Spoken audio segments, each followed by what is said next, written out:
अहमद, क्या लगता है क्या वजूहात थी? माना कि टेल एंडर्स थे, लेकिन 100 तक तो स्कोर लेके जा सकते थे। देखें बिल्कुल ऐसा ही है। 17 रन में पाकिस्तान ने आखिरी 5 विकेटें आज गंवाई हैं और ये पाकिस्तान का जो कलैप्स करने की रिवायत है, वाइट बॉल क्रिकेट हो, रेड बॉल क्रिकेट हो, इसमें तो यूँ कह लीजिए कि आदत सी बन गई है पाकिस्तानी क्रिकेट की कि एक विकेट गिरती है तो उसके बाद जो है वो एक फ्लड आता है पाकिस्तान के विकेटें गिरने का, यूँ कह लीजिए कि गेट ओपन हो जाता है और उनकी विकेटें जो है वो गिर चली जाती हैं। ये बात ठीक है कि ये टेल एंडर्स से और पिच भी ज़रा मुश्किल था, लेकिन टेल एंडर्स से भी ज़ाहिर है ये एक्सपेक्ट तो किया जाता है ना कि थोड़ी सी वो जिम्मेदारी का मुजाहरा करें। टेस्ट क्रिकेट कोई मतलब आज कल या परसों शुरू नहीं हुई है, टेस्ट क्रिकेट की एक लंबी तारीख है और इसमें टेल एंडर्स समटाइम्स ऐसा होता है कि वो आके रन बनाते हैं और वो टीम की ज़रूरत टीम के और वो रन ना ही बनाएं तो भी वो टीम की ज़रूरत के मुताबिक पिच के ऊपर खड़े होते हैं, अपना टाइम लेते हैं। और ख़ास तौर पर जिस तरह की मैं इसके ऊपर तो बाद में आता हूँ, जो सलमान अली आगा और साउद शकील ने जो इनिंग्स खेली है उसके बाद जो पाकिस्तान जो एक और मतलब जो बात हमें देखने मिल रही है पैटर्नाइज चीज़ों की अगर हम बात करें, शाहीन अफरीदी आते हैं, टांग रखते हैं और शॉट मार देते हैं, शाहीन अफरीदी आते हैं, टांग रखते हैं और शॉट मार देते हैं। दुनिया भर में कोई भी एक्सपीरियंस और इनएक्सपीरियंस बॉलर जो शाहीन अफरीदी के अगेंस्ट एक बार खेल चुका है वो ये मंत्रा जान गया हुआ है। और अगर शाहीन अफरीदी से अगर नहीं भी खेला जा रहा था वहाँ पे, ये तो हो सकता था ना कि वो विकेट के ऊपर रुक जाते, जबकि दूसरी तरफ नुमान अली खेल रहे हैं, वो चले 20, 25, 30 रन उसके अंदर ऐड कर जाते मजीद उस टोटल के अंदर, पाकिस्तान 350 को टच कर लेता। लेकिन ऐसी किसी किस्म के सहारा जो है उसके मुंतज़िर नजर आए थे नुमान अली, जिस तरह से उनका नॉक था और जिस तरह से वो ब्लॉक कर रहे थे गेंदों को और खेलने की कोशिश कर रहे थे, मुझे एक मैच्योरिटी नजर आई थी।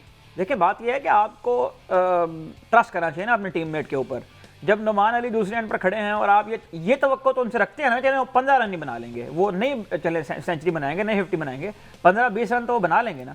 यही तवक्को आप शाहिद खान से भी करते हैं कि वो चले आएंगे 15-20 रन तो बना लेंगे ना, क्योंकि इन दोनों के बैक के ऊपर डोमेस्टिक का भी इतना एक्सपीरियंस है बैटिंग में। नुमान सेंचुरी कर चुके हैं फर्स्ट क्लास क्रिकेट में, तो लेकिन प्रॉब्लम यह है कि जब दूसरे एंड से विकेट गिरती चली जाएगी तो उसका प्रेशर जो है वो दोनों तरफ लेकिन ये भी तो कहा जा सकता है ना कि अच्छा, इससे पहले जो हम बात करें कि इस का आगाज जो है वो कहां से हुआ, देखें आज जो है ना वो केशव महाराज ने ये बताया है कि एक्सपीरियंस कितना वैल्यूएबल होता है, एक्सपीरियंस कितना मैटर करता है, खास तौर पर क्रंच मोमेंट्स के अंदर। अगर आप ये सलाहियत अपने अंदर पैदा कर चुके हैं कि आपको क्रूशल मोमेंट्स के ऊपर जाके उन क्रूशल मोमेंट्स को विन करना है, तो केशव महाराज की आज की बॉलिंग उसकी एक एग्जाम्पलरी मैं कहूंगा उन्हें, जो 7 विकेटें उन्हें हासिल की हैं और उसमें उन्होंने बड़ी विकेटें जो है वो हासिल की हैं। कल उन्होंने बाबर आजम को आउट किया, शान मसूद को आउट किया और आज जो पार्टनरशिप लग गई थी और एक मौके पर लग रहा था कि पाकिस्तान 316 पर 5 था, तो हमें लग रहा था कि पाकिस्तान 400 का हिस्सा जो है वो टच करने की पोजीशन में आ चुका है। लेकिन वहां पर जिस तरह से बॉलिंग कराई है केशव महाराज ने और जिस तरह से उन्हें सेटअप किया सलमान अली आगा को, और जो एक it was an absolute plum जो उनकी टांग के ऊपर आकर बॉल लगा सलमान अली आगा के, तो एक 45 रन की अच्छी इनिंग्स तो उन्होंने खेली इन कंडीशन। लेकिन अहमद इसमें बॉल का भी तो एक किरदार था ना, कि जिस तरह से पहले कोशिश की उन्होंने, लेकिन उन्होंने फिर भी इनिंग्स को आगे बढ़ाया और एक अच्छा स्कोर बनाया। देखें किरदार तो है, मैं उसी एक्सपीरियंस की बात कर रहा हूँ, जिस एक्सपीरियंस जो उनकी बेस पर है कि जैसे बॉल उनको पुरानी मिली उन्होंने उसको वो कर दिखाया। देखिए पुरानी ये जो पिच है इसके ऊपर नया बॉल भी आप देखेंगे तो आपको मिलेगा कि नए पुराने का मसला नहीं, क्योंकि ये पिच जो है वो और जिस तरह पिच मजीद इस्तेमाल होगा यहाँ पर आपको ज़्यादा रोल नजर आएगा स्पिनर्स का। मैं केशव महाराज के असल में एक्सपीरियंस की बात कर रहा हूँ कि एक्सपीरियंस कितना मैटर करता है। पाकिस्तान के पास भी 3 स्पिनर्स तो है ना, पाकिस्तान के पास भी मतलब माजी में भी अगर आप देखें जो पिछले 3-4 साल में हमने टेस्ट क्रिकेट खेली है, पाकिस्तान क्रिकेट ने अपने स्पिनर्स को वो एक्सपीरियंस दिया ही नहीं, और जो एक्सपीरियंस स्पिनर हमारे पास थे हमने उनके ऊपर ट्रस्ट नहीं किया। हमारे माजी में कोचेज आकर कहते रहे कि हमारे पास स्पिनर है ही नहीं, फिर जब इन्होंने स्पिन ट्रैक बनाना शुरू किया तो उसके बाद साजिद और नुमान, लेकिन उनके भी डेब्यूज जो हैं वो 34, 35 साल की उम्र में जाकर हुए। तो हमारे पास या तो स्पिनर्स का जो एक्सपीरियंस था उससे हमने फायदा नहीं उठाया, या फिर हमने उनको एक्सपीरियंस दिया ही जिस तरह नहीं। लेकिन इस पर बात करने के लिए हमारे साथ अहमद कुरैशी भी मौजूद है, हमें ज्वाइन कर चुके हैं। बहुत शुक्रिया, welcome on board Ahmad. Ahmad ये बताइएगा कि जो इस वक्त सूरत हाल नज़र आ रही है, क्या लगता है कि हम वाइट वॉश कर पाएंगे और कल का जो दिन है वो पाकिस्तान के हक में बेहतर हो पाएगा? देखिए ये तो कोई नजूमी प्रिडिक्ट कर सकता है, खासतौर पर पाकिस्तान क्रिकेट टीम के बारे में, क्योंकि मैं हमेशा एक बात कहता हूं कि पाकिस्तान क्रिकेट टीम का जितना मुकाबला ऑपोजिशन के साथ होता है उससे ज्यादा अपने साथ होता है। समटाइम्स हम इतनी एक्स्ट्रा ऑर्डिनरी क्रिकेट खेलते हैं कि अगली टीम जितनी भी अच्छी कोशिश कर ले जीतने की, हम उस टीम को हरा देते हैं, और समटाइम्स हम इतनी पैथेटिक क्रिकेट खेलते हैं कि अगली टीम जितनी भी कोशिश कर ले हमसे हारने की, हम उससे ज़्यादा कोशिश करते हैं कि हार जाएँ। तो अभी तक अगर देखें तो आई थिंक कि पाकिस्तान क्रिकेट टीम के ने जिस तरह से पहला टेस्ट मैच जीता, उसके बाद कॉन्फिडेंस पाकिस्तान क्रिकेट टीम का काफ़ी हाई था। बैटिंग भी पाकिस्तान ने इनिशियली तो अच्छी की, लेकिन फिर वही प्रॉब्लम कि हमने 17 रन्स पे जो 5 विकेटें हैं वो गँवा दी। तो आई थिंक कि जो मिडल ऑर्डर और टेल एंडर्स का प्रॉब्लम है बैटिंग में, वो बहुत ज़्यादा मेरे ख्याल में पाकिस्तान क्रिकेट टीम के लिए प्रॉब्लमैटिक बना हुआ है। इसके साथ-साथ बॉलिंग में अगर हम देखें तो आसिफ आफरीदी को डेब्यू तो कराया गया, लेकिन मुझे उनकी बॉलिंग देख के कुछ ख़ास समझ नहीं आई कि उनकी बॉलिंग में ऐसी कौन-सी ख़ास बात थी जिसकी वज़ह से उनको डेब्यू कराया गया।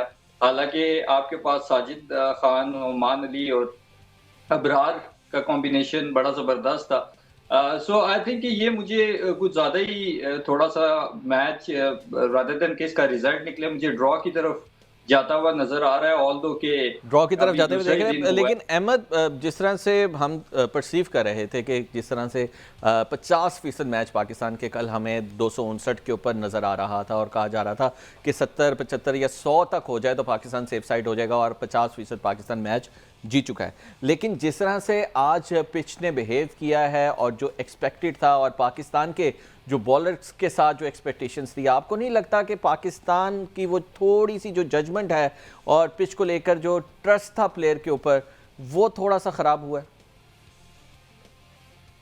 अहमद सईद? देखें अपनी तरफ से तो पाकिस्तान क्रिकेट बोर्ड की मैनेजमेंट ने यही कोशिश की होगी कि उसी तरह की पिच बनाई जाए जिस तरह की पहले टेस्ट मैच में थी, टर्निंग विकेट हो, और जो बिहेवियर है पिच का वो एक्चुअली जाके तीसरे दिन पता चलता है कि पिच कैसा जो है बिहेव करना शुरू करती है। पहले टेस्ट मैच भी इसी तरह हुआ था। पहले टेस्ट मैच में भी कि पाकिस्तान ने 300 प्लस रन किए थे, लेकिन सडनली पिच का बिहेवियर चेंज हुआ था और वही पाकिस्तान क्रिकेट टीम दूसरी इनिंग्स में बड़ा टोटल नहीं कर सकी थी।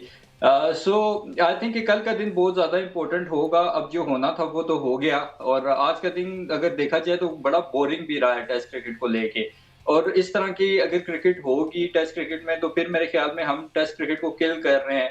और ये बात मैं पहले भी कह चुका हूँ, जब हमने इंग्लैंड को हराया था पाकिस्तान में, कि हम अपने मुल्क में तो चलो गुजारा कर लेंगे, इस तरह की विकेट्स बना के जीतने की कोशिश कर लेंगे, लेकिन जब हम ओवरसीज कंडीशंस में जाएंगे तब हमारी टीम स्ट्रगल कर सकती है। सो आई थिंक आई होप कि पिच का बिहेवियर थोड़ा सा चेंज हो, थोड़ा सा एक्साइटिंग क्रिकेट देखने को मिले, जिस तरह से हमें लाहौर टेस्ट मैच में जिस तरह से हमने देखा। अहमद सईद, मैं आपसे जैसे बात कर रहा था कि इंसान दो ही सूरतों में दयालु हो जाता है, सखी हो जाता है। एक तो या तो वो बहुत ज़्यादा खुश हो या बहुत ज़्यादा मुश्किलात में घिरा हो। चूँकि अब शाहीन के लिए खुशी का दिन था जो कल अनाउंसमेंट हुई है, कैसा लग रहा है ऑन मेरिट? क्योंकि इससे पहले भी उनको कप्तान बनाया गया था, फिर उसे बाबर को दोबारा ले आए थे क्योंकि कहा जा रहा था कि फास्ट बॉलर है, हम कंटिन्यूसली नहीं खिला सकते। अब का जो फैसला है, आपको क्या लगता है, एक ऐसा कप्तान बन पाएंगे शाहीन अफरीदी जिसके पास अथॉरिटी भी हो, सिलेक्शन की अथॉरिटी भी हो, गेम चेंज करने की भी अथॉरिटी हो? देखिए, शाहीन की तकर्री के ऊपर बाद में बात करते हैं। पहले तो ये बताएं कि रिजवान ने ऐसा क्या किया था कि रिजवान को हटाना पड़ा। तो रिजवान को जो हटाने की वजह है वो भी आपके सवाल के आखिरी हिस्से में छुपी हुई है कि रिजवान जो है वो एक ऐसा कप्तान है कि जो ये चाहता है कि उसकी सेज ज़्यादा हो टीम सिलेक्शन में। वो जब ऑस्ट्रेलिया और साउथ अफ्रीका जाता है तो अपनी मर्जी की टीम लेके जाता है और वो रिजल्ट भी वहाँ पर हमें देता हुआ नजर आता है। उसके बाद जो है वो एक पाकिस्तान क्रिकेट के ऊपर, मैं तो पता नहीं इसको मुझे रहमत कहना चाहिए या जहमत कहना चाहिए, आकिब जावेद साहब जो पिछले 4-5 साल से पाकिस्तानी टीम के साथ वाबस्ता हैं, किसी ना किसी शक्ल में, किसी ना किसी रोल में वो आ ही जाते हैं अंदर। उनका जो हमें रोल है, उनका जो हमें इन्फ्लुएंस बढ़ता हुआ नज़र आया, तो फिर हमें एक बिल्कुल अलग टीम देखने में नज़र आई जब पाकिस्तान की टीम जो है वो चैम्पियंस ट्रॉफी के अंदर गई और फिर उसके बाद वेस्ट इंडीज़। तो रिजवान जो है वो 3 सीरीज़ में कप्तानी की, उनमें से 2 सीरीज़ वो जीते, 1 सीरीज़ वो हारे। चैम्पियंस ट्रॉफी में जो स्पिनर ना लेकर जाने वाला फैसला था वो मेरा ख्याल है कि सिलेक्शन कमेटी का फैसला था, और अगर वो फैसला सिलेक्शन कमेटी का था तो फिर उसका जो बोझ है वो रिजवान के कंधों पर क्यों आए? और अगर वो सिलेक्शन कमेटी या कप्तान दोनों में गलती थी तो उसकी अकाउंटेबिलिटी भी दोनों से होनी चाहिए। कप्तान जो है वो हमेशा कुर्बानी का बकरा बन जाता है। दूसरी बात यह है कि शाहीन अफरीदी को आपने कप्तान कौन से क्रेडेंशियल्स की बुनियाद पर बनाया है? शाहीन अफरीदी का ओडीआई क्रिकेट में कोई ऐसा एक्सपीरियंस, शाहीन अफरीदी का ओडीआई क्रिकेट में रिसेंट पास में कोई ऐसी परफॉर्मेंस, शाहीन अफरीदी की ओडीआई क्रिकेट में कोई ऐसा क्रेडेंशियल, कोई ऐसी सलाहियत लेकिन माइक जिसकी बुनियाद हैसन पर हमें और लगता हो। आकिब जावेद एक फैक्टर आपको नजर भी तो आता है, और एक जो पीएसएल की टीम है उसकी कप्तानी की परफॉर्मेंस भी आपको तो नजर फिर आती है। पीएसएल की टीमों को ले आओ और पाकिस्तानी टीम वो खिलाफ फिर ये जहमत क्यों करते हैं आपके, इनको पाकिस्तान की शर्टें आप पहना देते हैं। भाई बात यह है कि आपने अगर फ्रेंचाइज क्रिकेट से कप्तान बनाने हैं तो फ्रेंचाइज क्रिकेट होती है T20 बेस्ड। शाहीन के जो माइक कैप्टन हैसन जो भी तो यही कर कैप्टनसी रहे के हैं ना। क्रेडेंशियल्स हैं वो T20 क्रिकेट के हैं। शाहीन आफरीदी T20 क्रिकेट की कप्तानी की वजह से पाकिस्तानी टीम के कप्तानी के कंटेंडर बने हैं और हमने उसको कप्तान लगा दिया ओडीआई क्रिकेट का। पाकिस्तान क्रिकेट बोर्ड का जो पॉलिसी मेकर्स हैं उनकी पॉलिसी असल में है ये कि पहले एक गलती करो, एक ब्लंडर मारो, फिर उस गलती को छुपाने के लिए मजीद गलतियां करते चले जाओ। तो न जाने कौन से ऐसे क्रेडेंशियल्स हैं, कौन सी ऐसी सलाहियत है, कौन सी ऐसी परफॉर्मेंस है। रिसेंट जरा परफॉर्मेंस से उठा के देखें ना शाहीन की तो पाकिस्तान 11 के अंदर ओडीआई क्रिकेट की अगर मैं बात करूं तो शाहीन की ओडीआई की जो पाकिस्तान की टॉप 11 है उसमें भी जगह मुश्किल से बनेगी अगर मैं आपको स्टैट्स दिखाऊं। और ये वो माइक हैसन साहब है जो स्टैट्स की बुनियाद पर फैसले करते हैं। तो भाई कोई एक तो कल आपकी सीधी हो ना, कोई एक तो आपका स्टैंडर्ड ऐसा होना कि जिसके ऊपर कोई बात की जा सके। और कल जो आप तब्दीलियां करेंगे वो बिल्कुल इसके अगेंस्ट होंगी। आपने नैरेटिव को बिल्कुल चैलेंज करेंगे।